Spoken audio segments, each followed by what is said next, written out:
Good afternoon, ladies and gentlemen. Gyle here, and welcome back to another Supreme Commander Epic. That's right, it's going to be a long one today, chaps, so hold on to your seats. And those of you who are particularly quick off the mark or fast out of the starting gates will have noticed that it's a Setons. That's right, these people have to be pandered to every now and again. Joke! We love a bit of Setons here, very happy to have it on the show. I have breaking with tradition once again today. I do it every now and again. I haven't checked this one for desyncs. Hopefully it won't. If it does, I shall probably be found out in the streets slaughtering kittens, but hopefully that won't happen. I do trust the people who sent this one in, so we'll be absolutely fine, I'm sure. It is going to be a long one, though. I do know that. To give you an idea, the average replay that gets sent to me is usually about 100 to 150 kilobytes in size. That's your average, say, ladder match 1v1.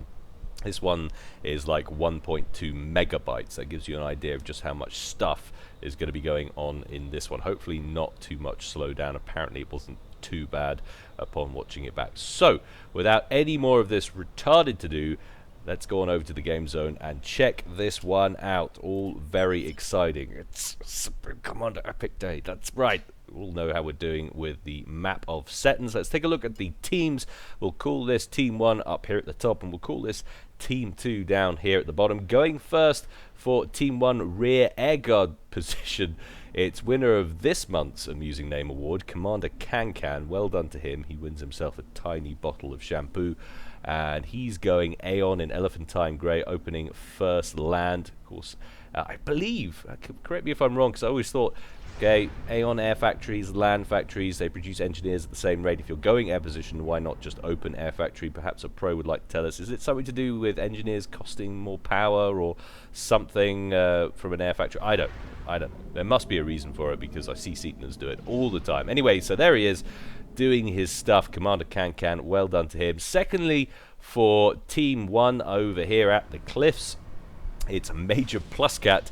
Commander Can and Major Pluscat sounds like a strange version of Supreme Commander Cluedo, but anyway, here he is in Regal Purple, going UEF, opening first land, second air. Thirdly, at the front for Team 2, it's my good friend GFY Deponi, already on the move there with his ACU in Pontiff White, going UEF, opening first land, and he left very early indeed. He really did get a move on, and I think he's slightly closer to the mast than his opponent down here, but we'll check that out in just a second. And then lastly, for Team 1 over here, a very seasoned Setoner, it's BC's Tiep in Volvo Beige, or Malevolent Magnolia, whatever you want to call it, and he's opened first land, going second air, I think, third land, something like that. It's tough to say. Not a lot in it, put it that way. But goodness me, he's queued up a lot of reclaim. Look at that. That gets your CPM up. Anyway, let's take a look at Team 2 down here, going rear guard, air position. It's another seasoned Setoner. It's Sola in Ferrari Red, going Aeon, opening first land as well. There you go, you see. All doing it, all these kids these days in their disco music. And then over here at the Cliffs, we've got Steerbjorn. He's going Cybrin, opening first land, second air in Mellow Yellow. And then at the front, making his way, trying to beat Deponi to the mass, it's Sins.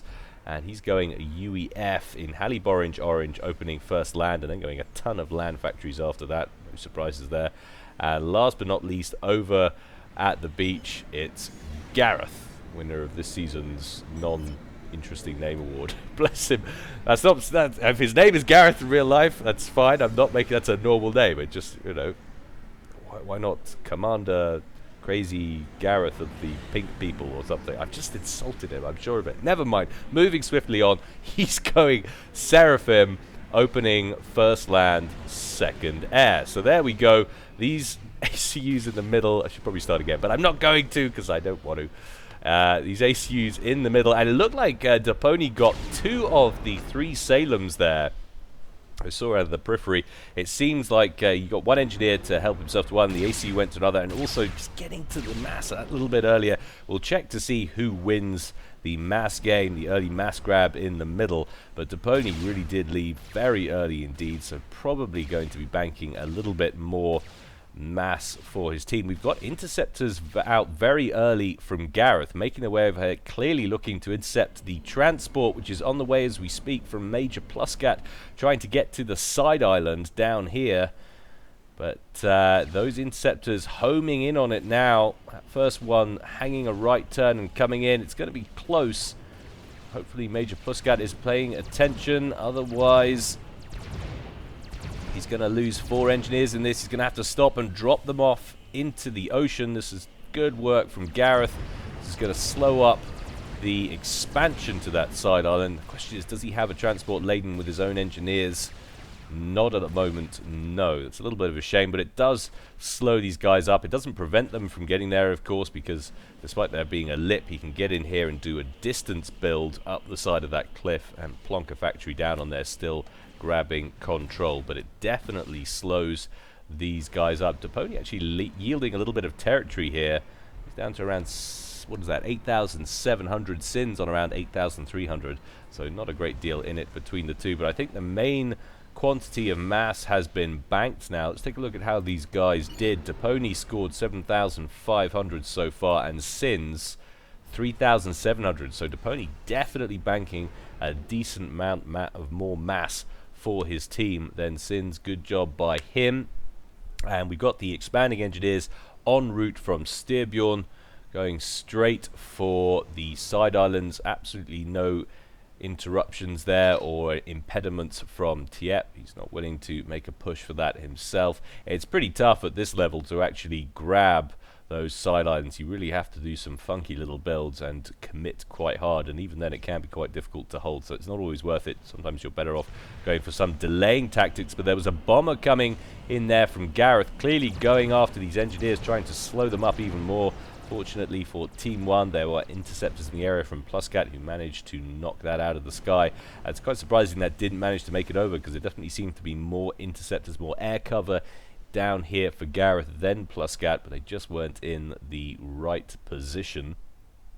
What have we got going on at the front? Deponi throwing up some PD. If he anchors down there, and that's going to be where he defends, he's definitely yielding quite a lot of map control, and the causeway is also putting potentially that mass extractor in jeopardy if all of the fighting happens around here and Sins decides to set up here. This is going to be a considerably safer mass pump than this one, but it is after all just one mechs, and believe me when I say Deponi knows what he's doing in this game, definitely more so than me. But we do have some engineers coming in from Gareth. He'll be too late to make a play for this side island. We've already got a striker and a Lobo circling on the perimeter of this, so you don't have any effect. So they're going to get dropped off in the sea instead. Now there is a naval factory queued up over there. Could potentially cause some problems with that, but if they're going to have to get a move on those 3 engineers, those 3 units of build capacity from Pluskat already heading over there and immediately commencing work on that structure. And now, if he wasn't before, Pluskat will be aware of those engineers, and not only that, Gareth will be aware that Pluskat is aware of those engineers. The question is, what's he planning to do? And that's a very far forward naval yard that's queued up, but he's starting with some torpedo launchers first. So this is quite aggressive play from Gareth, but he's going to find it difficult. Depends how much eco he's got to work with, how much he's using elsewhere, because that naval yard is finished, and now there is a frigate on the way. So it's going to be a little bit of a race here. 500 hit points and climbing for the torpedo launcher, 50% and climbing done for the frigate. And of course, once the frigate's online, they'll be able to very easily deal with those engineers. There it goes, sailing straight out, and one round deals with 2 and the other deals with 3, preventing the completion of that torpedo launcher with just 100 or so hit points to go. But no problems there. We did in fact have some torpedo bombers coming out of Kankan there at the back. That's a sentence I never thought I'd hear myself say, but anyway, he's parking them there, so it was looking like it was going to be some nice handy teamwork. Maybe he's just stockpiling them for the moment, but it's all very sedentary everywhere else on the map. Not a great deal going on at the front. Deponi made the transition to T2, presumably on the commander. Yes, there's the engineering suite. He's busy throwing together air cleaners and triads and all of the funky T2 stuff he can now get his hands on, also building about as many walls as he can in that time. Sin's not erecting any defenses. He's relying on this band of T1 to keep him safe for the moment, but he's going straight for eco up front instead. I was actually told off for building my T2 power up front in a 5v5 game of Wonder the other day, and I do like to do it. You've got the T2 engineering suite on your comm. It's going to be the first place you're going to be able to build T2, so it does make sense. And of course, a little bit less threat when your mirror is just one person facing off against you, but when you've got a broad front line and you have multiple people that can come across from different directions, that's going to put more pressure potentially on that power grid. But anyway, nonetheless, it's all speculative, really. It's all down to your own personal style of play. So 1 naval yard up and running in place for Plusket, 4 more queued up. How does that compare down here to Gareth? He's also got 1 online, but there are already a few frigates making their way down here. So Gareth is going to have to get a move on and get some units out. He's halfway done on a Suicidal, I believe, a submarine. I think that's what he's going for.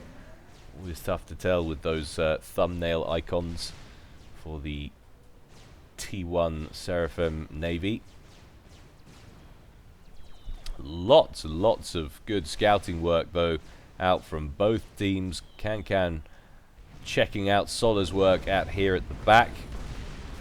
Busy throwing an upgrade on his comm. He's at T2 air as we speak. But Gareth making sure he knows absolutely everything that's coming his way. That's some pretty good coverage he's got going on down there. It's going to be interesting to see how he deals with these frigates. He's already got 1 Suicidal in place. There we go. He won't be able to do anything against that. Definitely do with a T1 torpedo launcher thrown in there for good measure. The odd Scorcher coming in as well.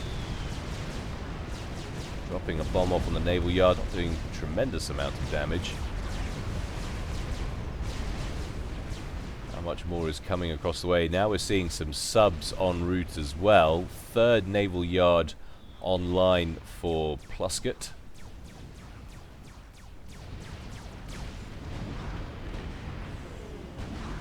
And that was a torpedo launcher that was under construction, but that was denied. You see some dead engineers down there, so that's good work from our purple UEF man here.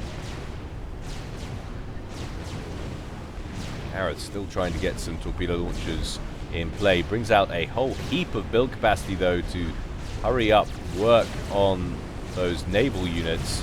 Musket, sensing an opportunity, brings in his Thunderheads to start murdering said build capacity. Just in time for his own submarines to turn up and continue to apply pressure.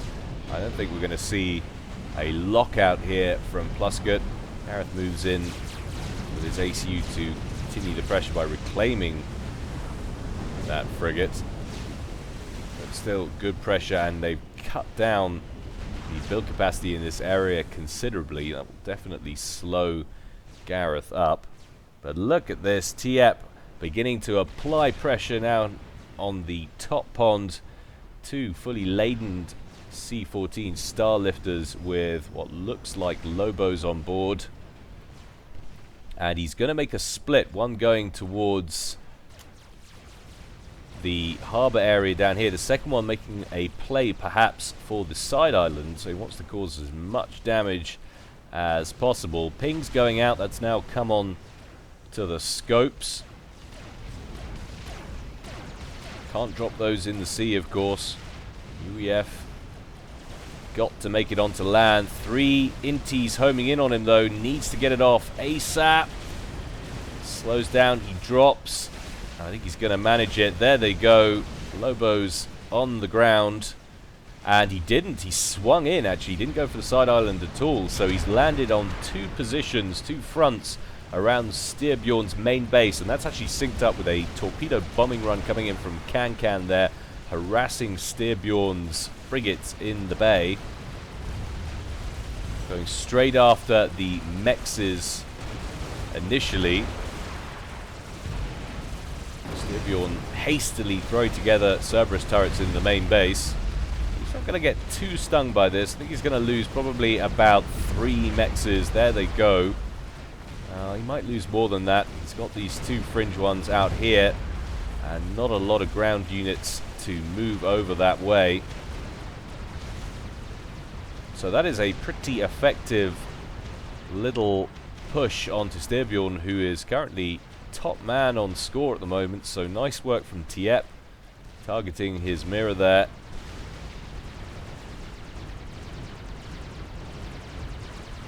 Hunters sent out en masse to deal with those Lobos. Best choice to get as many out as quickly as possible to intercept. Particularly difficult for artillery to counter.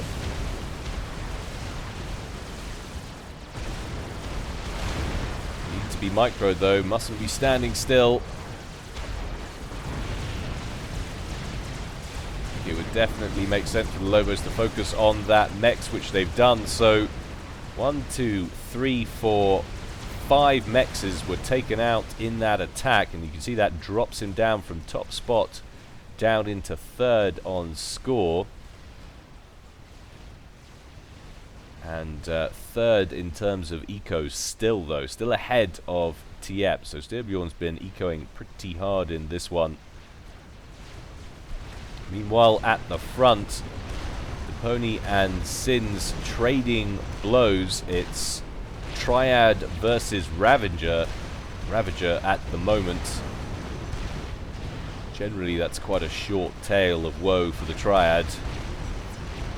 But Sins has got good numbers here. He's about to work on his 2nd shield gen, and also there's the odd Flapjack getting up front as well. So you have to keep an eye on this to see who's going to win. Deponi would definitely like to shove Sins off this point, and vice versa. If he does manage to break this, that's a huge territory grab up front for Deponi. Another Star Lifter coming in from Tiep. Where's he headed? He's going straight into the kind of central area for Team 2. Garrett doing a nice job with his T1 Navy down here. He is facing the odd T2. He's actually got the odd T2 unit himself. So both players in the bottom pond making the transition to T2 Navy. And we do have T2 Navy for Styrbjorn and Tiep as well for the top pond. So all naval players progressing at more or less the same kind of pace. There's the final resting place of the drop, going straight after Sola's eco. He's not going to want to lose that T3 mechs. That's a very nice piece of target prioritization, a very bad piece of gunning from the pilot in that Spectre that seemed to miss his first 4 volleys. God, he needs to finish that off though. 240 hit points. Tiep, please, for the love of God, he's going to manage it. There it goes. Takes down 2 of those mechs, a T3 and a T2. Very nice work indeed. Drops Sola back down to around 204 mass, but he's still flying. Commander Can, his mirror up top for Team 1 on 175. So even with losing those 2 mechs, you can really tell Sola knows what he's doing. He really is such a seasoned professional on Setons. Still, the combat continues up front for our 2 UEF players. Deponi getting another T2 shield generator in place, and those Ravagers just cutting through those Flapjacks now. Take a look at their range. See, that's the range of the Flapjack. Take a look at the range of the Ravager, and there's just no advantage for the mobile missile launcher. So this is not looking too good at the moment for Sins. He's on an upgrade as well. He's not going to want to be moving from that spot for a couple of minutes so he can finish that. He's probably about 80% done or approaching that mark. And some T3 engineers getting to the front for Can and getting some assistance from Sola. This is good teamwork here, and I did actually hear that both teams were communicating on mumbles. That's why you're not seeing a lot of communication in game. There is a lot of chat going on comms between these players.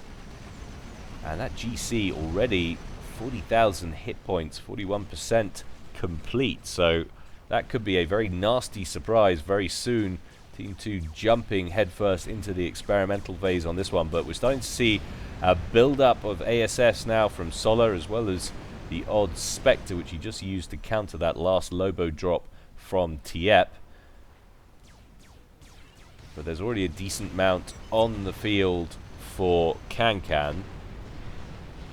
And look at that, Sin's forced to retreat as the Ravagers open up on him. And I probably should have checked what he had on the commander at that time. He's up to T3 as well, so I think that was probably him throwing the T3 suite on that comm, trying to find a way to counter the Ravager spam. But if he's going to do that, he's going to have to set up another base around here. And I say around here because he's not going to want to yield this mechs as well. But he looks like he's going to secure this part first. Alright, overreaction much. Tons of Ravagers getting thrown together at the front of Sin's base. I don't blame him. He's been well and truly shooed off, and to be honest, he's going to need them in a minute. That Colossus now 61.5% complete and climbing. Imminent danger, Will Robinson, coming your way in the form of that Galactic Colossus, probably in the next 2 to 3 minutes, I'd say. Not long at all. Still, the fleet battle continues down here for Pluscat, but not particularly any major, not at any fast rate moving on at the moment, at any rate. But we have had a little bit of a cheeky drop down here from Pluscat, who's got a few Lobos onto the ridge, but some build capacity from Gareth, hastily throwing together a unit of PD. Manages to shoo that away.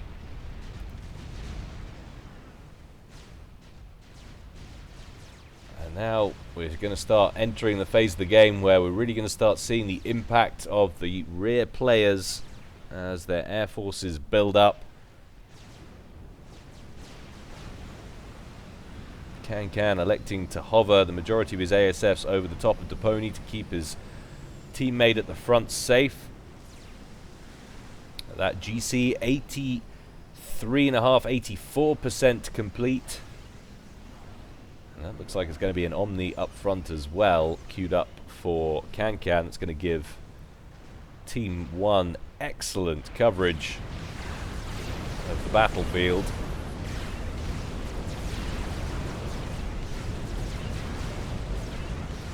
The age-old struggle in the waters, UEF versus Seraphim, the two best naval fleets, certainly for long game. 1, 2, 3, 4, 5 destroyers up front there for Gareth, but the impact being felt of these Bulwark shield boats. Pluscat brings more and more into the fray. Decent amount of Valiance as well.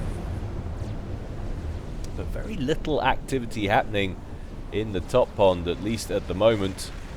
And what have we got here? Attack missile launching, going on from somewhere. That's Deponi's commander. So Deponi switching things up, and Sin's reacting hastily, or as hastily as he can, by throwing together as many buzzkills as is possible. He's done enough now to stop that assault and safeguard the rear mexes. I was about to say, had I spoken too soon, but Buzzkill just picking that one off there.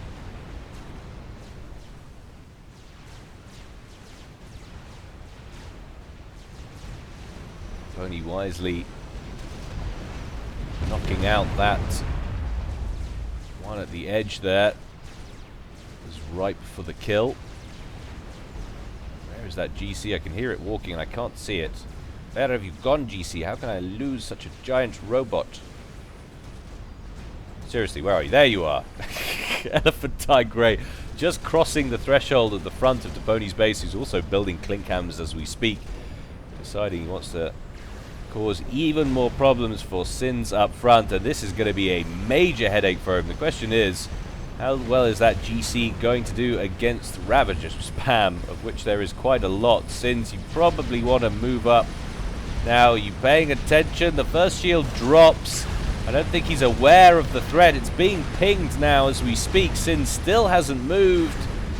GC getting in within range now, going after the shield gens. Oh my goodness, though, not a good set of prioritization from Can, who could literally take Sins out at the click of a button, but refuses to do it. What is going on? Clearly he isn't watching. There it is. There's the click from our rear guard air player from Team 1. Sins marching straight forward and doesn't manage it. Also has GC too little too late. Both players just not paying attention there in that one. That could have been avoided and then could have been completed a lot earlier.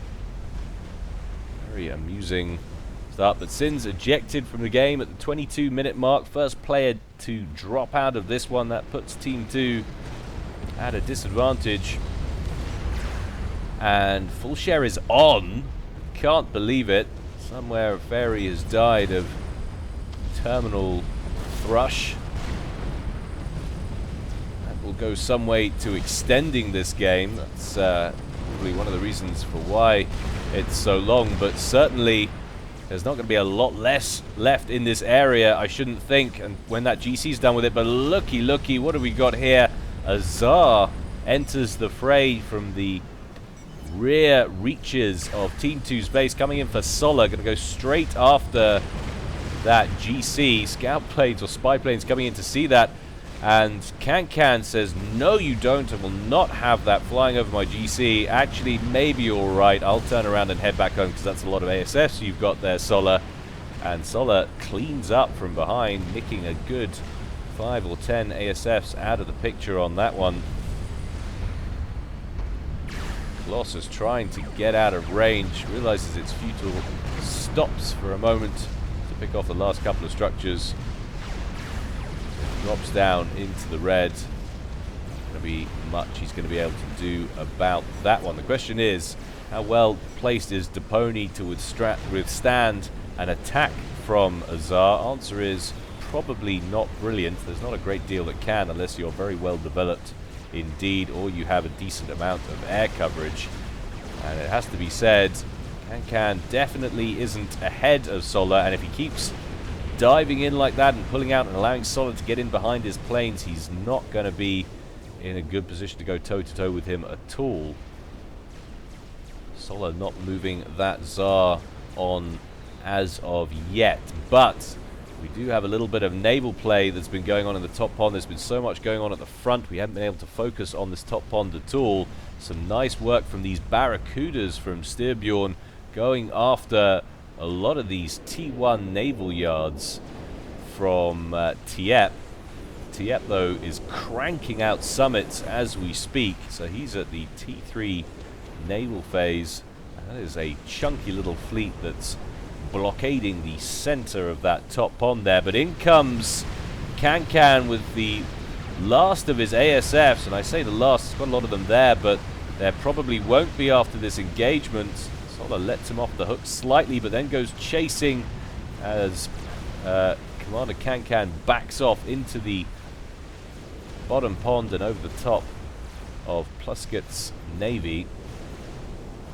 That Tsar surviving with 42,000 hit points still intact. Deponi wisely ducking his head into the water there and commences work on yet more flayers. Not sure if they're playing balance testing. I don't think they are. Latest plans, though, to nerf the impact that the Tsar has when it crash lands. It is a little bit too exploity, it has to be said.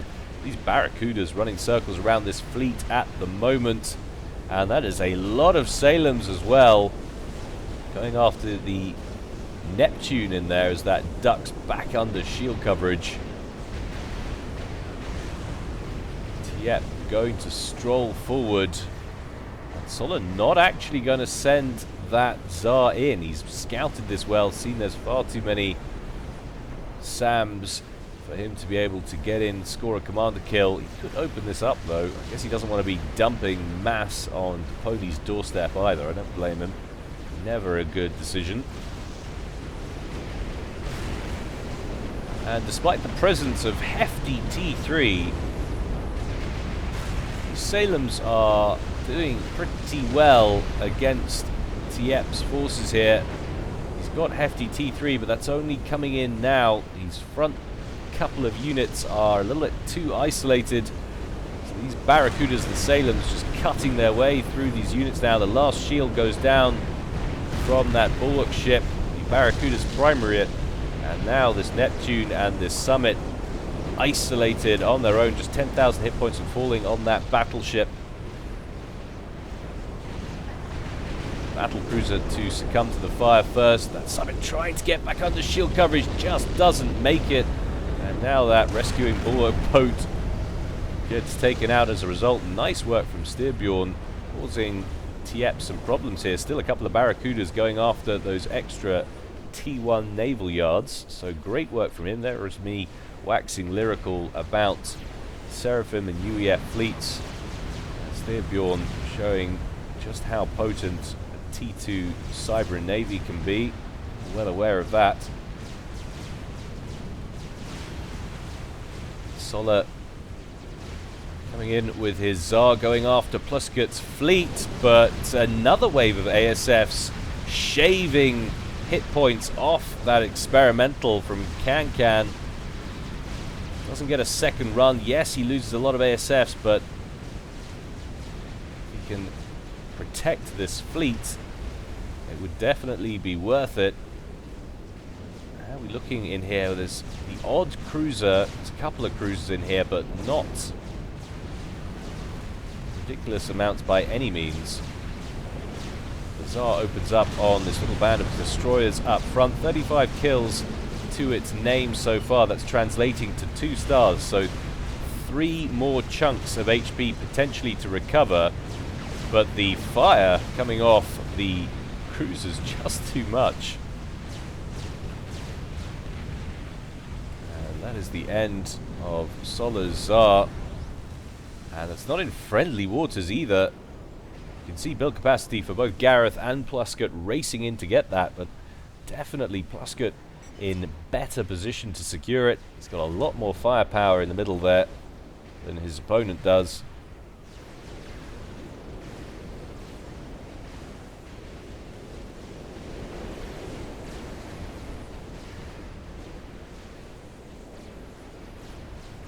When in doubt, have a look at what's going on in the middle. Only recycling his T2 power in favor of T3. And he's got a strategic missile defense in place up front. It's not a bad idea when you're sitting at 28 minutes. But another Tsar operational for Sola. He's well aware he's got the advantage in the air now, having bested Kankan several times. Plusket saying he's going strats, referring to Sola. There they are.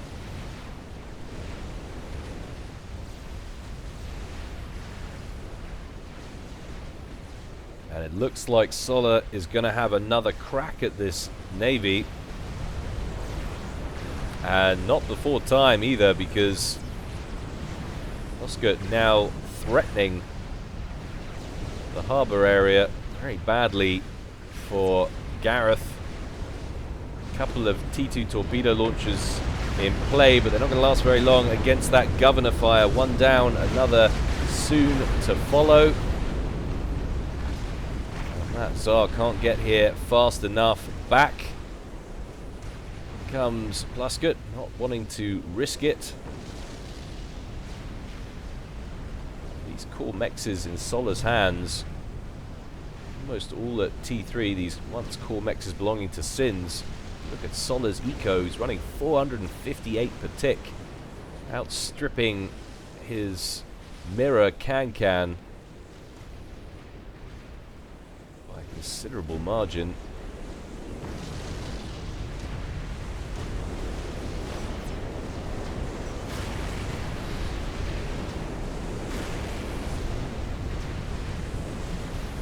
Bug roaming around for Styrbjorn. And of course, no air coverage really from Tiepp. That Bug needs to be careful though, because Kankan's got enough ASFs to deal with it, I think. One pass takes off at least 35%. Solar's coming in, but there are ways out now. I don't think they're going to be in time to protect the Soul Ripper.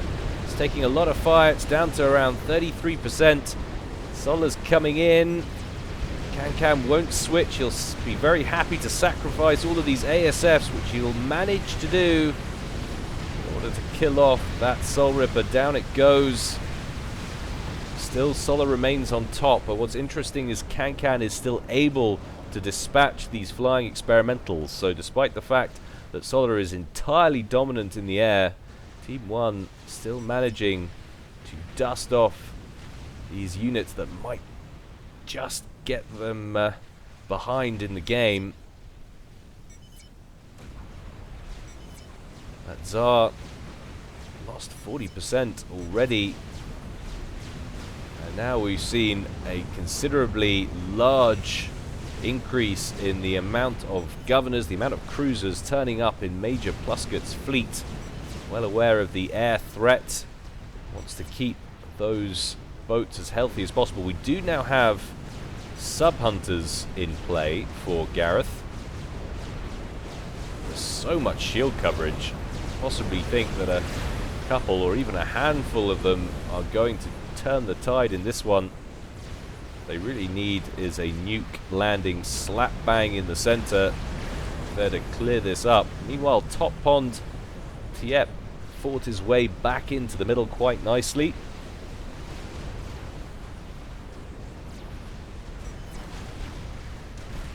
We have seen a transition now to T3, a Galaxy under construction, so Styrbjorn realizing he can't stick with T2 Navy forever, especially not with the range and splash coming down from these Neptunes. Gonna have to contend in some way. It's an uphill battle though. He's got shields to contend with. And another Tsar in play for Zola, who's just spitting them out at the moment, using that monster eco of his. Musket leading the charge with his T1. His destroyers in the back and his governors behind that, bombarding this T3 naval yard at range.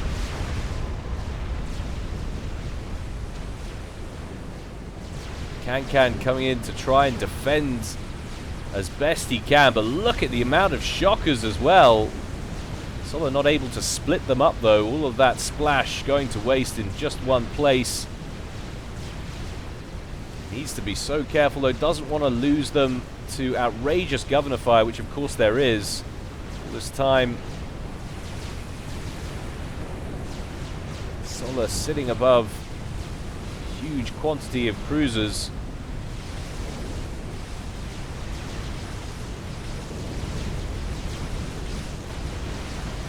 But Kankan coming in with a tremendous amount of ascendance, floating flat coming off the central causeway.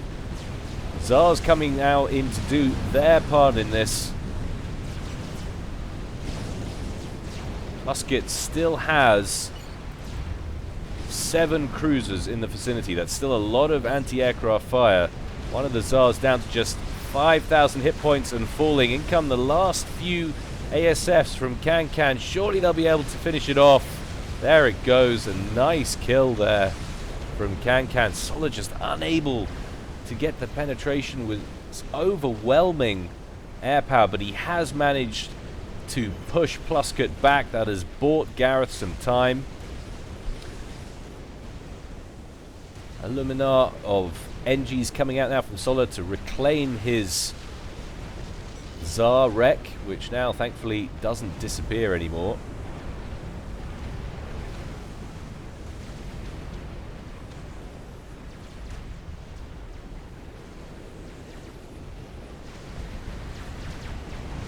But those 4 forward mass points out of commission now. Toponi doing some nice work. It's dropped Solar's eco down by the best part of 40 mass points. By that I mean 40 units of mass, not 40 mass points.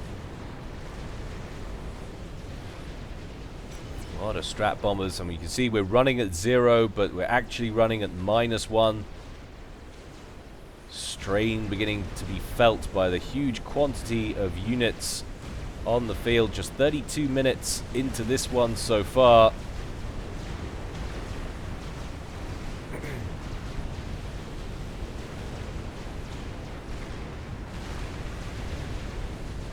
Solo actually successful there in reclaiming his wreck.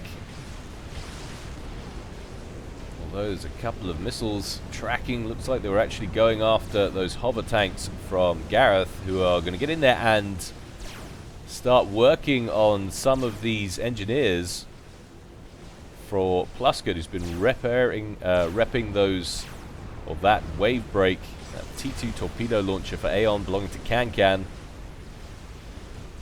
But Sola has switched his attention to up top and is now assisting another Soul Ripper from Styrbjorn in removing the UEF threat from this top pond. What was looking like a nasty blockade has been absolutely brutalized by strap bomber fire. Now Styrbjorn's navy is just getting started in the T3 phase. He's got a few galaxies on hand now. Is going to be able to push out. Atlantis is going to want to submerge, surely. Good anti-aircraft fire, but still.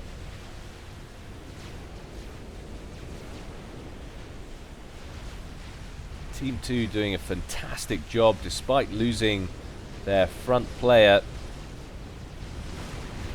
If Sola could push out a little bit and clean this area up and reclaim those 4 mexes, or potentially even those 6 or 7 mexes, he would be sitting pretty, but that's going to be hard to do unless one of his teammates wins one of their ponds. Styrbjorn's looking a little bit better, but he definitely can't spend a galaxy on anchoring its place up in the bay here to put some crossfire over onto Pony. Can't afford the unit, not at the moment at least. That Soul Ripper having remarkable success. 50 kills so far. Sola redispatching his ASFs as a continual trickle of fighters coming in now from Can, harassing that Soul Ripper.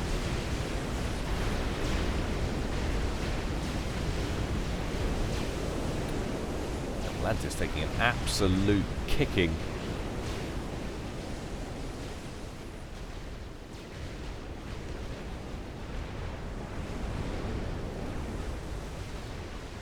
Trouble is, this team 2 linchpin at the moment, very much Sola. Both navies requiring him to come out, and he can't be in both ponds at the same time. And now we've got another Tsar, but this time from Team 1. Can has gotten involved in the flying experimental game. More Colossuses under construction up front. A wave of spy planes coming out to check out what Can's got at the back. Probably getting to that stage in the game where Team 2 are thinking we need to get rid of one player at least. Pressure coming down from this pond is a little too much. The pressure coming through the middle is a little bit too much.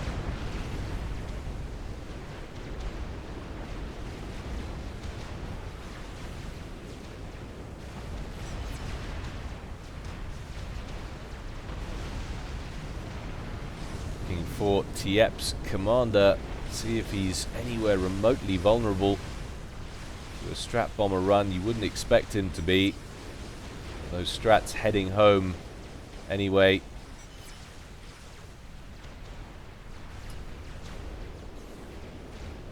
And there we go, down to -2.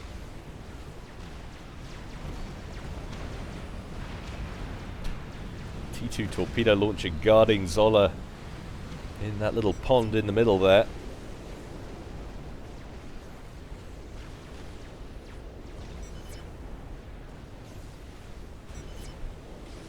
But Gareth just can't get started in this naval game. He can't get any kind of legs going. There's just too much consistent pressure from Plusket.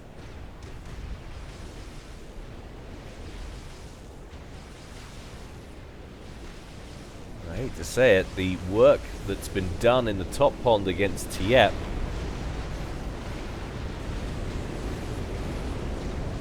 looking like it's in any danger of breaking through. There are reinforcements to come, but they're taking a while. There are a couple of Soul Rippers, though, in play.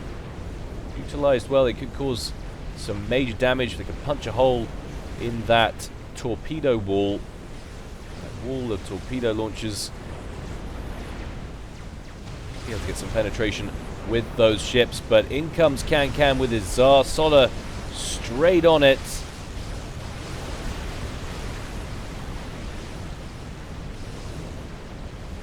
It is a brave move when you've seen how well you've been dealing with your opponents' Tsars, and yet how many ASFs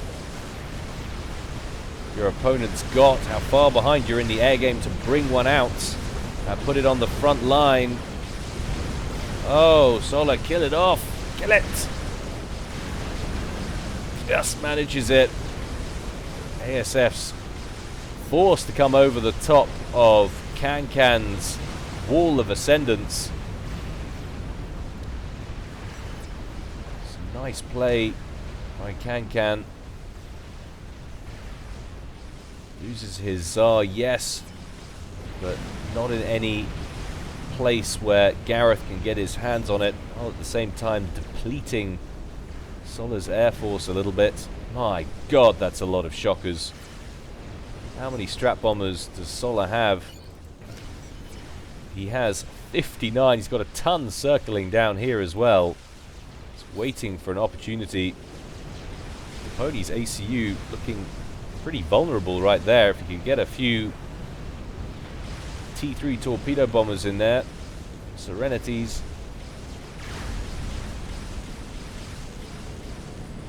But another GC marching in from Can, going straight after the newly acquired T3 Mexes. Solar at the forward position. In come the strap bombers first. Pony's flak right behind. Oh, that's a bad day to be a GC.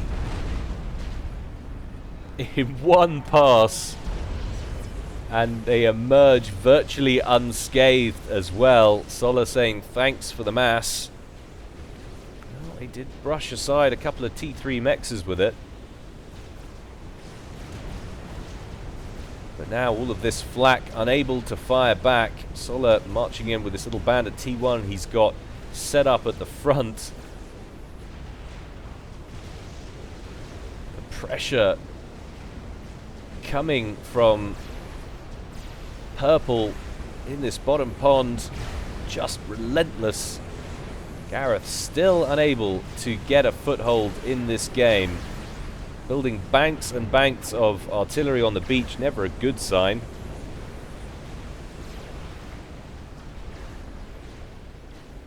But the question is, has Styrbjorn broken Tiepp up top? Those Soul Rippers still alive. What's Can got in the way of ASFs? Not a great deal, but Depony has joined the ASF game, wisely asserting that his team are getting throttled in the air game, and they need to get a handle on it. If they can, they should be able to forge a victory here. There's a lot of static defense, a lot of static structures that need to be taken out here before this navy can start doing any real damage to Tiepp's base and his eco. Solar can keep those Soul Rippers alive. He could be in pretty good shape. There's a lot of flayers, a lot of SAMs that need to die though. And look at all of this build capacity. That is outrageous. How does Tiepp even have What? It's like 530 engineers. That's disgusting amounts of build capacity. I think right now he'd probably settle for half of those, magically transforming into ASFs. In comes Can going for the lead. Soul Ripper. To be so careful here.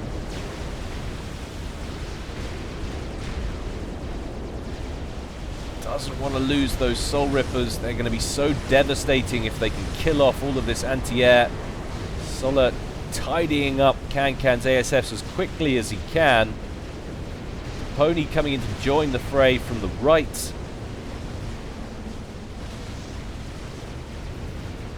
But there's not a great deal of sea-based defense left now for Team 1 up in this top pond, and Tiep in danger of being shut out now. And look at the damage, the AoE that the upgraded SAMs do. Pony might actually come out on top in this one. Can's coming in with another wave as well. Is that all of Solar's ASFs? There's a few more down here. That is Team 2's air advantage gone. It is over in this one. That's a huge result for Team 1.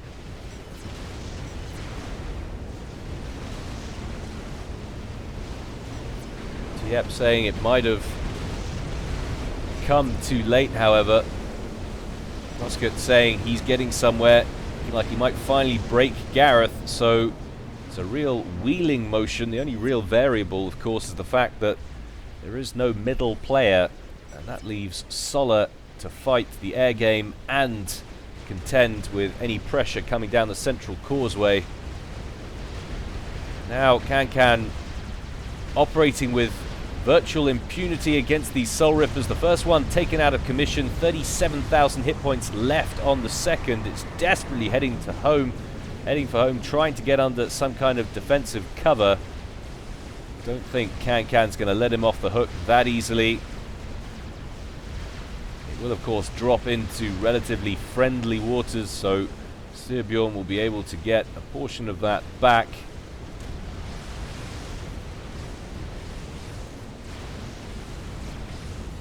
Musket slowly dismantling things down here for Team 2, but exactly the same thing can be said up here at the top.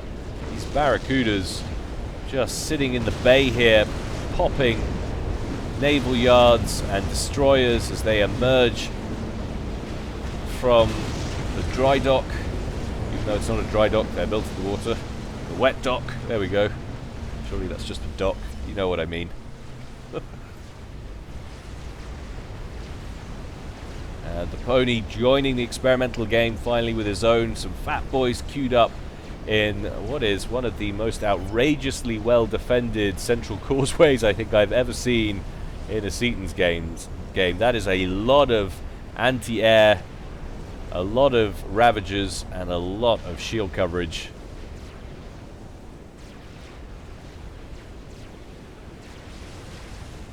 Surprised we haven't seen any game enders or any artillery being started yet. To be fair, I haven't been looking for it. It could be under construction anywhere around here. There is a nuke launcher in play, and that is about 85% complete, I would say, for Plusket. 39 minutes and 40 seconds gone in this one, still operating at -2. That's where we're probably going to realistically be for the rest of this game. Megalith up front, though. A little bit of range for Styrbjorn. Be able to tidy up some of this anti-air sitting up front.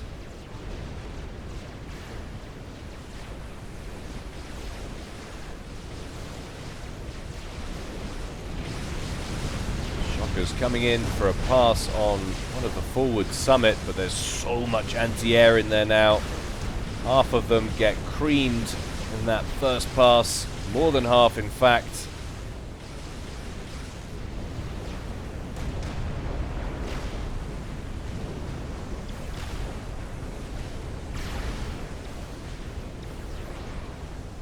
That's a lot of queued up T1 land. I'm guessing this is for mass Zooey spam to send out into this fleet.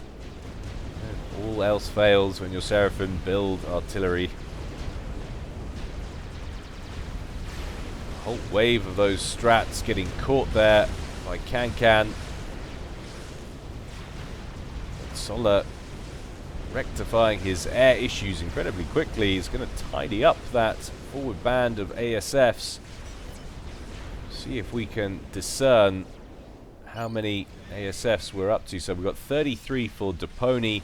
Can sitting on 27. So 60 odd ASFs for Team 1. And Solar operating at 66 with 5 out of fuel. Strategic launch detected. And there we have our nuke from Plusket. The question is, where's it going? Is he going to finally break this? Is there any anti-nuke in coverage down here from Gareth? Styrbjorn telling Solar to move his comm. Could potentially be going for that pond. We've got a queued up experimental bomber down there. Nice little bit of air formation around that Tsar. You can really tell the effect of that -2, how slow that nuke is creeping across the screen. Oh, GPG, why you no support multi-core threading? Naughty game developer, bad. Like the way I said that, I have no idea what that actually means. I heard people talking about it in chat. Apparently it makes things quicker.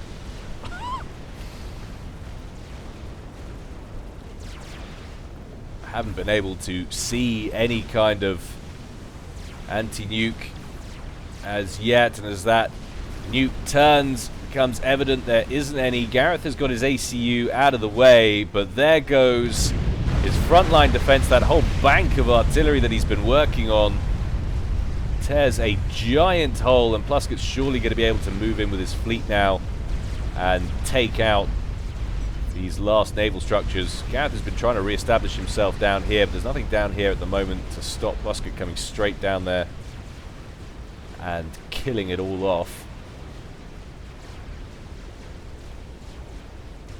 Fortunately, not enough units in that killed.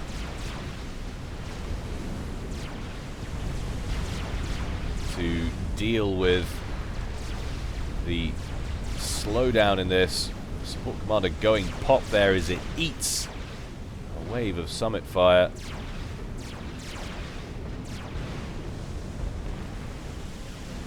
God, I love the epicosity of this game. Nothing else has ever come close. I'm sorry, but PA still won't. But TEP, conversely, up here at the top, has had an absolute shocker. Styrbjorn with a ton of galaxies in the bay now. Barracuda's still working away. 10 kills on that one, 15 on that one, 14 on that one. Doing a fantastic job. All that remains is one T3 and one T2 naval factory. Winkhammer's going up on the beach. Again, that bad sign that you're in trouble. The last line of defense is to build artillery on the mainland. Premature GG's going out from Plusket. I definitely wouldn't say this is over yet. Not by a long shot. 42 minutes gone in this one so far.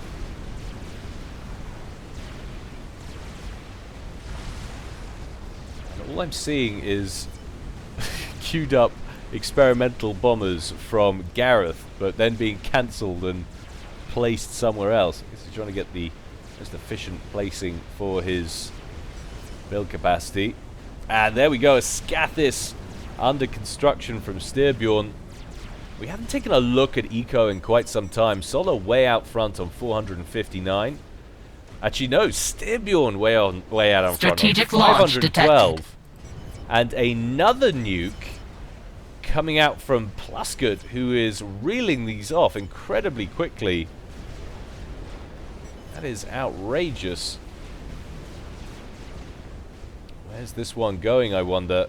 And is there anti-nuke at the front? Are they aware that the Scathis is in production? That would be a nasty place to go for it. It's going after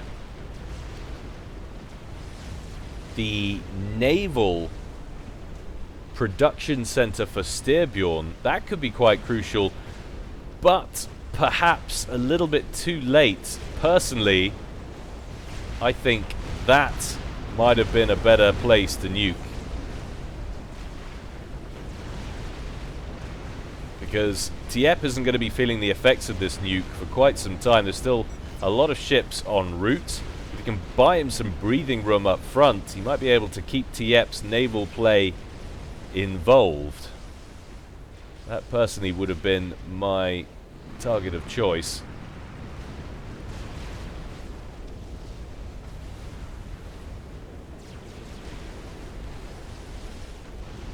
He is going to catch one galaxy right in the center, though. And UEF really do have the best nuke explosions.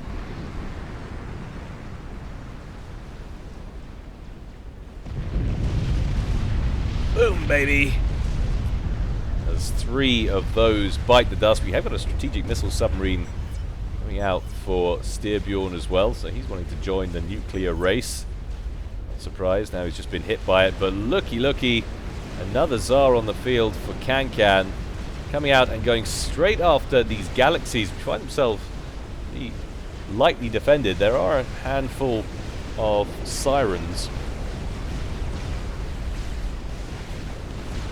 Certainly not as many as Styrbjorn would like.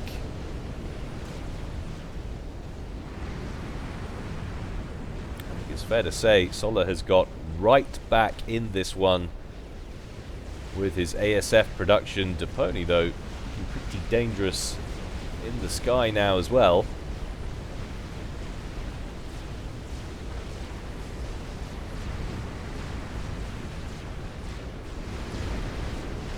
That Tsar drops down into the reds.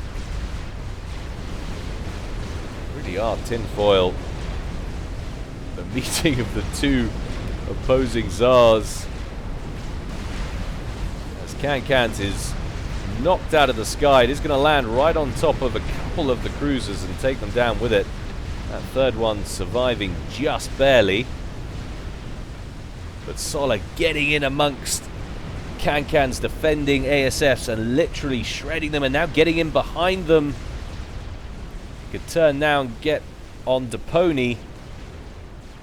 Really reassert himself as the lead player in this air game, but the bottom pond's now completely collapsing for Gareth. He has moved right inland. That's not him, that's one of his support commanders.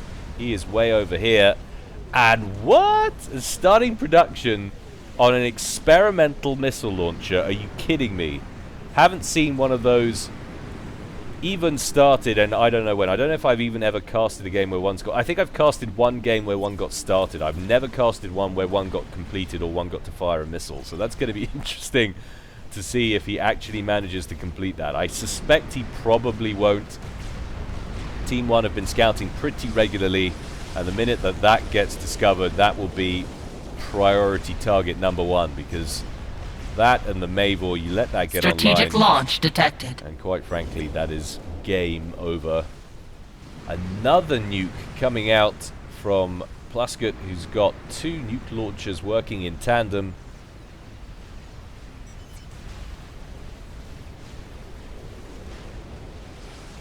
Where is he heading this time? He's focusing pretty heavily on Styrbjorn, I think. There's probably Norwegians everywhere cringing every time I say that name. I do apologize. I am, of course, not the most well-versed in world affairs, so you have to bear with me and pretend I'm saying it in a way that you like. Probably physically unable to pronounce it the way it's supposed to be pronounced. Could it be going for the Scathis, which is actually nearly done? It's certainly plotting a course that way. surprised Solar hasn't shoved a anti-nuke up there at the front, and that is catastrophic for Team 2. They were so close to completing it. See just how cost effective a couple of nuke launchers can be in a game like this if you select your targets well. Nice nuke there from Plusket, but still this naval problem persists for Tiep, unable to clear it. There's so many galaxies in this bay now. 1, 2, 3, 4, 5, 6, 7, 8, 9 galaxies sitting in there. No more on the way, of course. Styrbjorn only just getting his T3 Naval HQ back in play after that first nuke. And now losing that Scathis, the second one. He must feel very victimized indeed. That Megalith surviving, shrugging off that nuke, as only a Megalith can. Outrageous amounts of HP on those puppies. And another one actually bearing down on Tiep. That could be interesting when that emerges on land and Tiep has nothing to fight it with. Those strategic launch detected. Landing a couple in there, but another nuke out from Pluskud, who's going absolutely nuke happy with these. Surely go after the galaxies, surely. There it is, right in the center. And this is a very interesting passage of play from Team 1. Great work from Plusket. If it wasn't for these nuke launchers, I wouldn't say it's over, but it's definitely would hang in the balance. Now I think it's quite an uphill climb for Team 2 to pull out of this one. That nuke's going to land slap bang in the middle of those galaxies. Styrbjorn tries to wheel his units away. That Megalith will be okay. He's going to lose at least 5 or 6 of them. There they go. Ouch.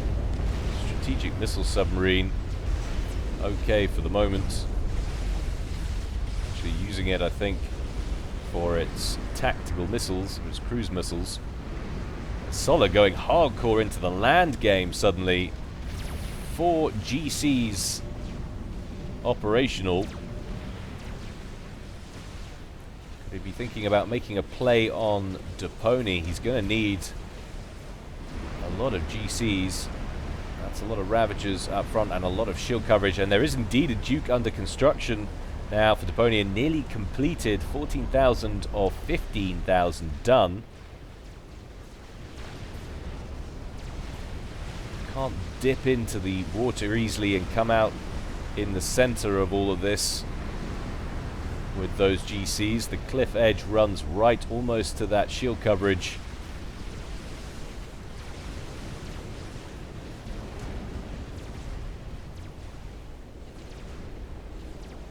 This is a major uphill battle now for Team 2. We've only actually now, these guys have completed 46 3/4 minutes of the game, but a tremendous amount has happened. Of course, it's probably running at well over an hour now, probably about an hour and 20, got to guess the video. With this running at -1 and -2, but now a large air engagement over the top by this Tsar, and that's going to go down in one pass, not even that, and half a pass. Plummets out of the sky. Commander Cancun, Commander Can,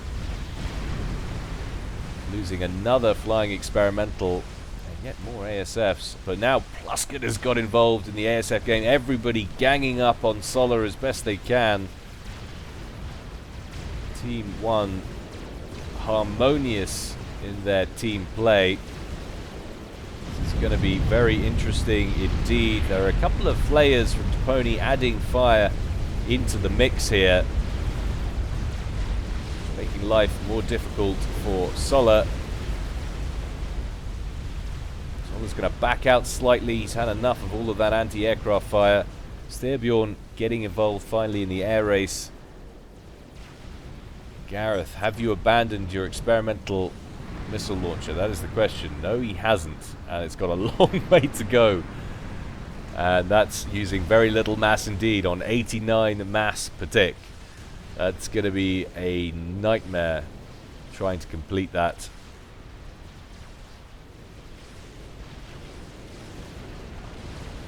But look at this, megalith emerging on land now, prioritizing the support commanders.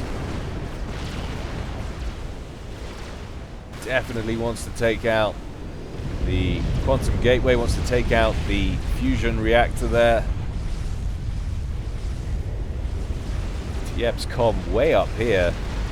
If they knew about that, that would be prime for a strap bomb snipe if they could get it in there. Sort of thing Styrbjorn could go for if he discovered it. With Cyber and strap bombers using that OP stealth they've got. GC's just kind of milling around.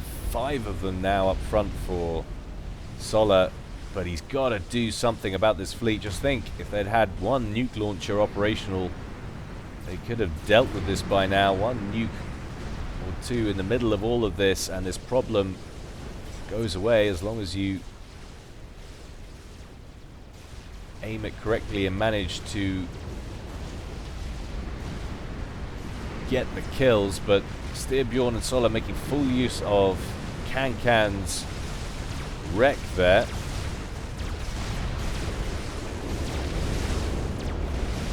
Megalith doing what damage he can. Trouble is, so spread out now on the Setons game. It's so hard to cripple your opponent.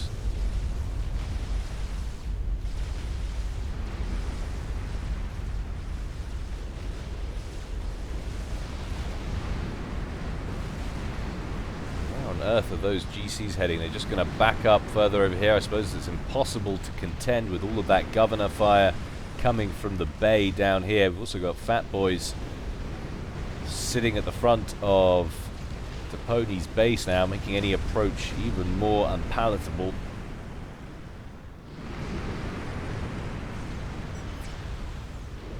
And to Tiep's credit, there is still a T3 naval factory in this bay. He's trying to kill it, Styrbjorn, as best he can. He's got 4 Barracudas sitting there peppering it with torpedoes.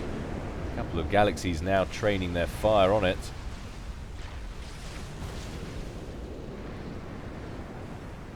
Team 2 just hemmed in now. Corner cut off their landmass because of Plusket's invasion. We can take a look at the range he's got. That yellow range there. Basically taking out 2 players' mass out of the game, now making it unreachable for Team 2 to get in there and grab. Solar saying, okay, GG. Don't say that, Solar. It's 49 minutes. It's supposed to be an epic. You've got time to go. Styrbjorn saying, let's strat someone. Well, the only person I think you'll be able to strat is Tiep. He is wide open, but he's sporting this season's very fashionable shielded commander. About 40 odd, 45 something thousand hit points on that chap.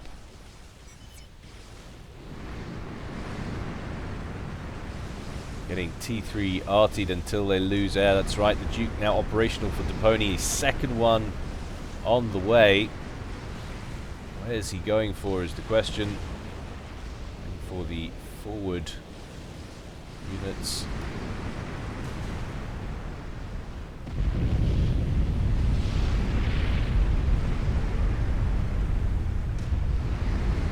They're now going straight for Solar's Eco. Splashing wide there. Would love to land it in amongst all of this build capacity around these structures. Strats being dispatched north now from Solar. Might finally be making a play for Tiep.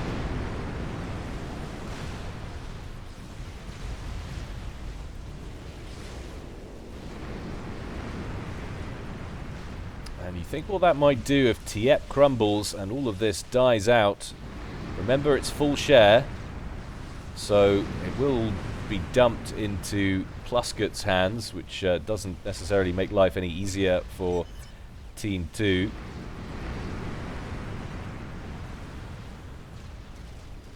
But Tiep dies off, then this whole fleet can sit up here, and Deponi's monster base comes under pressure. I don't care how many shield gens you build, ultimately a weakness will be found.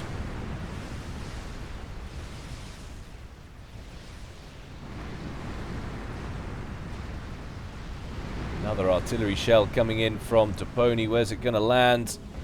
A little bit wide at the back, overshooting slightly. You can see one P-gen taken out.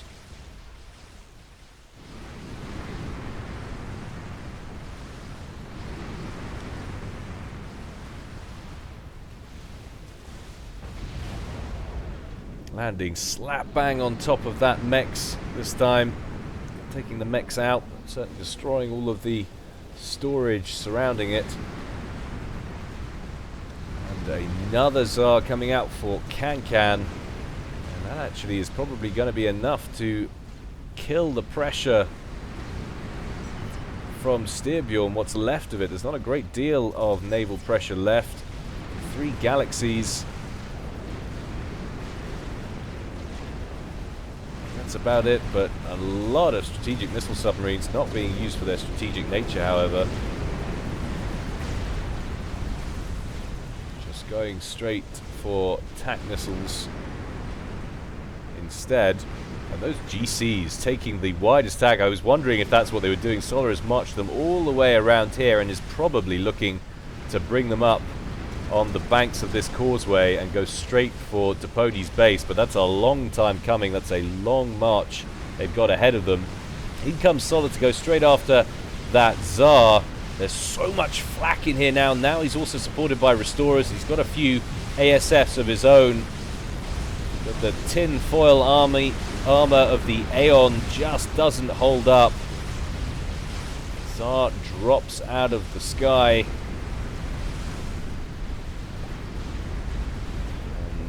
Solar able to zigzag out of there, but look at this. Strat's getting caught by Deponi over here on the side, who's just massacred them. Very nice play. Solar not happy at all, saying he gives up. Styrbjorn trying to persuade him to go on. There are a lot of Strat bombers still back here, but you can understand his frustration. This is a very, very uphill battle at this point. Gareth is, to all intents and purposes, out of the game. He started... that other experimental missile launcher must have been taken out, so he thought he'd go back here and start another one from scratch. At 62 mass per tick, I think that's probably ambitious.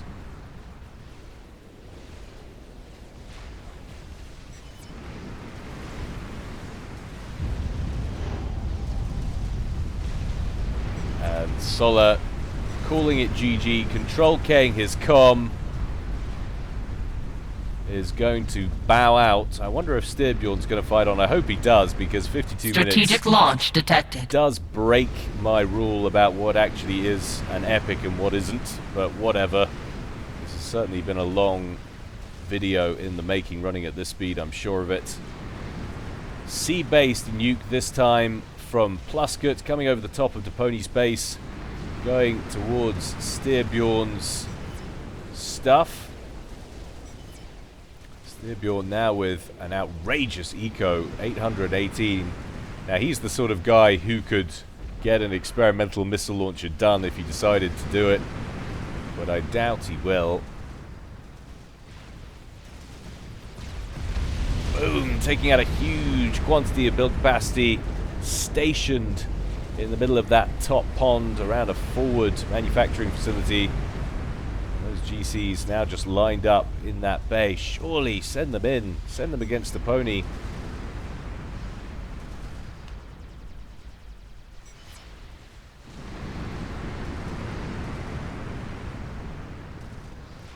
Can't see them turning around this one now. Styrbjorn would need to go for snipes, but even then it just dumps eco into the hands of other players who are well established. Full share killing the comeback as usual. But the Strat Bombers have been called in. Styrbjorn trying to run screen with his own ASFs. Inferior in number though to Team 1's combination from Plusket and Can going straight for Tiep, I imagine, where his commander actually is. And those strats getting slaughtered.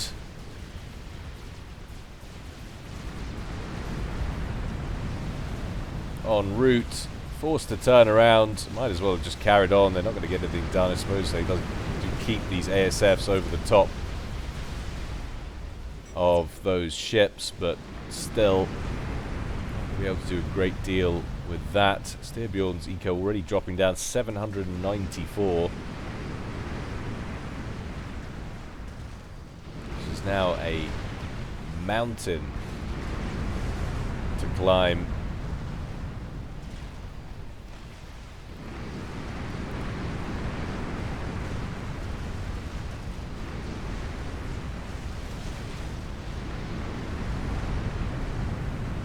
Use of the strategic missile submarine in this one.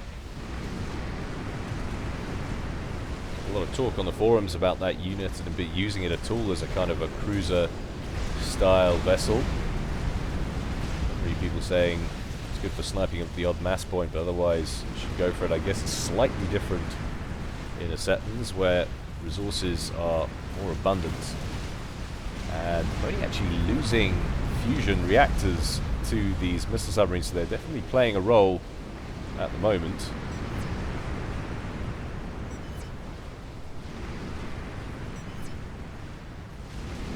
A few restorers working on these forward vessels from Styrbjorn, carving their way through the cruisers in fine fashion. The cruisers can do enough damage to take those out.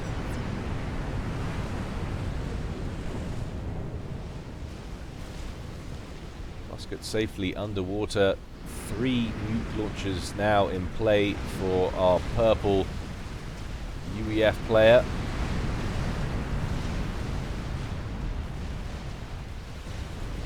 There's Tiep's comm. Right slap bang in the center there.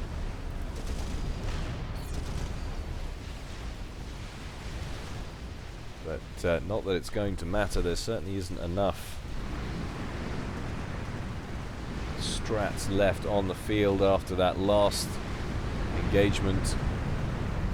I am surprised that Team 2 didn't go for a single nuke to try and deal with all of this. Now we've got support commanders emerging onto land with attack missile battery. We've got Fat Boys rolling in from Plusket, as well as a collective push from Deponi moving in with his own fatties, assisted by a ton of skyboxes.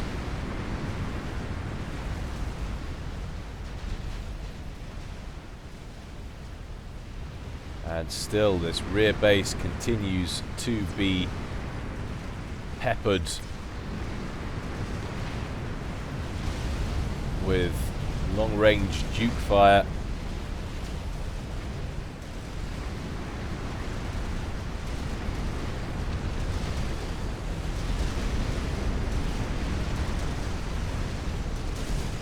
And finally these GCs making an emergence. The front ones are above water already. We can tell that because it's getting opened up on by all of these Ravagers. This could be interesting if they can get in there and at least take out these Dukes. Be able to do something. Fortunately not in time with that other GC, because they're going to need all of the punching power they can muster. Another GC bearing down on the Fat Boy, only trying to split them up slightly. These support commanders moving inland as well, going straight after Styrbjorn's exposed flank.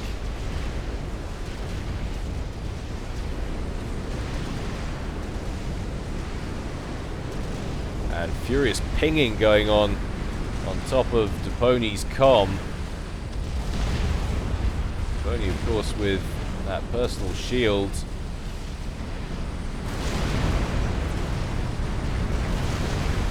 Remember, Styrbjorn can tell, he says BC. And Deponi on the move. It's not just the personal shield, it's the all-encompassing shield. And that first Duke is down. The shield is down around Deponi's commander. As the two GCs open up on him, his hit points evaporate, and they're going to bag it, and it blows up right next to the Duke. The question is, did it take it down in the explosion? No, it didn't. That Duke well defended against that explosion. Oh, that shield coverage. That Strategic launch detected. got to get that GC to turn around and finish off that other Duke. That's absolutely vital. Plusket fires. No. Strategic launch Yes, detected. it does. It's a sea-based nuke against these GCs, double nuking them in close fire support. That's going to land directly on top. Styrbjorn trying to split them up slightly. He's going to nail at least two of them, I think. Two of those GCs die, but Plusket now gets all of the rest of Deponi's stuff up front, and that Duke is still operational. And what's worse, things going rapidly south down here from Gareth's old starting position. It's wide open. 4 Fat Boys rolling in with a few ASFs hitching a ride. Ever so cool. And that's so much fire coming off there. A few support commanders having a bad time with some of Styrbjorn's restorers there, but GC's coming in from across the way. Wave of ASFs coming in from Plusket as well, going straight after those restorers and blapping them out of the sky. So much projectile fire, and what was that? That was the second nuke that we saw launched from that strategic missile submarine, taking out Solar's old base. And that surely is going to be game. Strategic launch detected. Another nuke. Where's it coming from? It's from Plusket's main base. He really is nuking these guys into oblivion. And I have to say, Plusket MVP for this one. Phenomenal nuke play. But still a lot of GCs in operation. Kankan looks like he's got the measure of them, though, with his restorer coverage. And that's a lot of strategic missile submarines that are about to die a horrible death if they don't move sharpish. There they go. That's good target prioritization. 1 or 2 are going to survive out here, but in the general, most of them die. 3 survive. Beautiful nuke. Once again from Plusket, single-handedly tearing Team 2 a new one.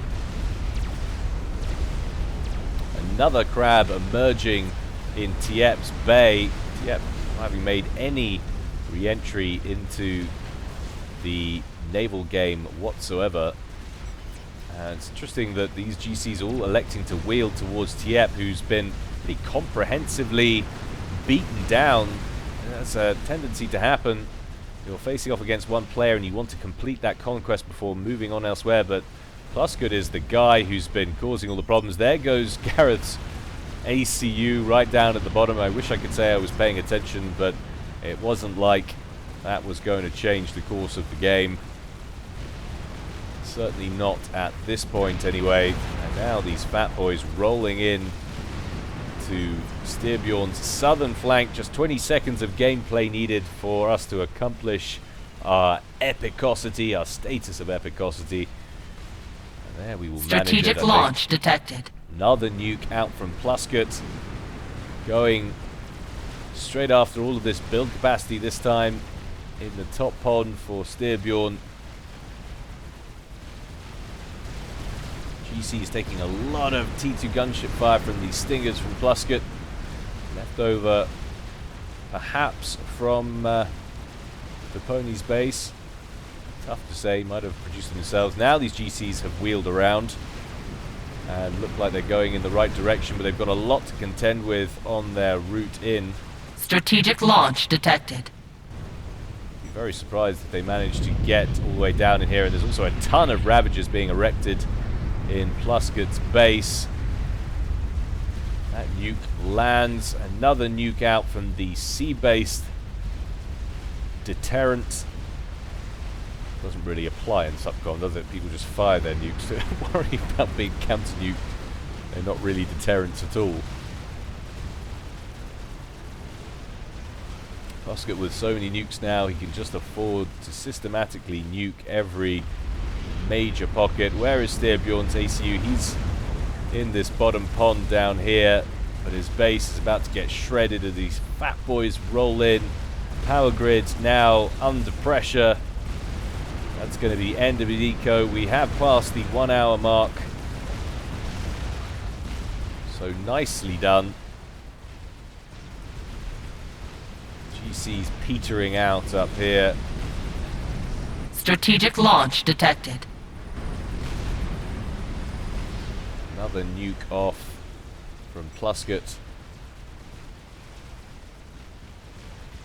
Just think what a different game this might have been if instead of all of that, those Tsars, instead of those Soul Rippers, either Styrbjorn or Solar had gone for strategic launch detected and aimed it at the fleet down here, this might have been such a different game. Strategic launch detected.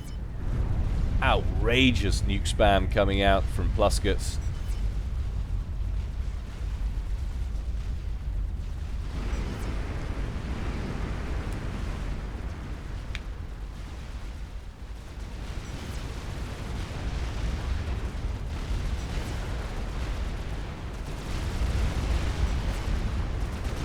Now the debate rages in chat about where Team 2 went wrong.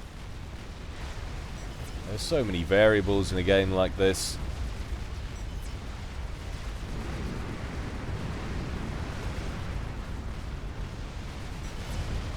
Side island next for obliteration. No anti-nuke in there. Oh, there is an anti-nuke on there. And there's 2 in the clip, so they're not going to get any traction.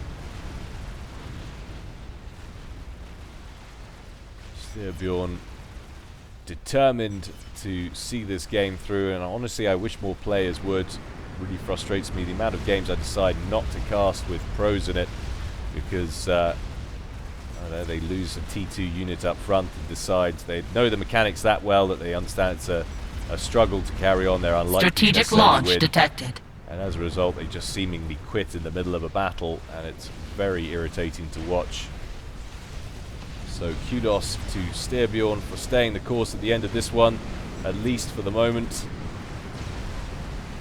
Remember, I haven't actually seen this one, and I gotta say, it makes it more entertaining for me not watching them through, but the desync issue, just a little bit too much for me to contend with. Thankfully I didn't miss too much in this one either.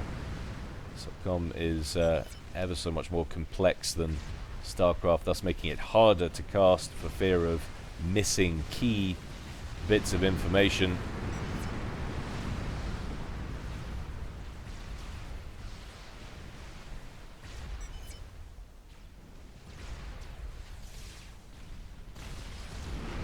Now I think we can bring this up to +2. Enough units have died. It still only creeps to +1. It's on the cusp of +2.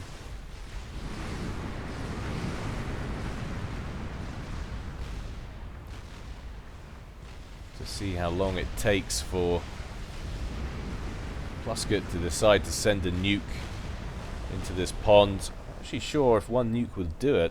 It's incredibly deep. That offers some protection to an ACU if he was to move right down into the bottom of the map. It takes 1 or 2 nukes another 2 or 3 nukes or something to get it if you hide right in the deepest part. I could be wrong on that though.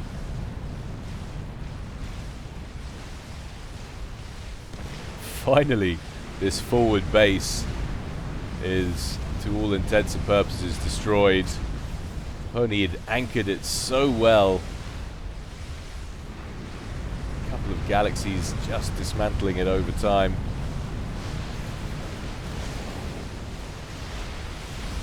Still a lot of flayers and ravagers. Strategic down there, launch detected.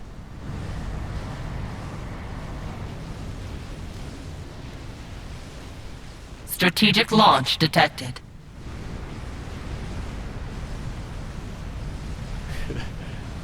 And Plusket is looking to go after this one. If he has, he should be able to get it. Maybe not.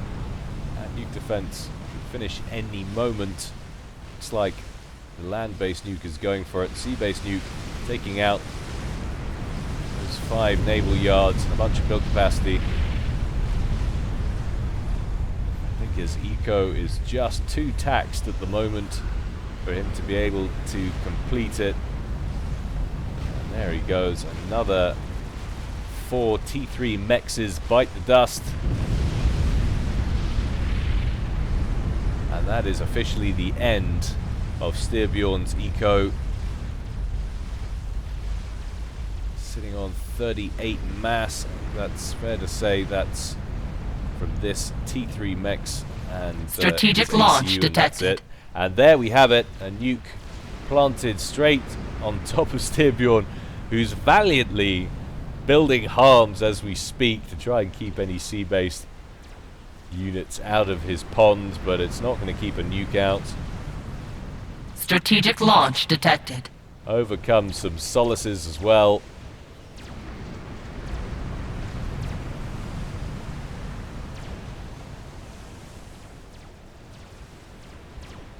Finding it quite hard, those torpedo bombers, to drop in the right place, some of them landing on land.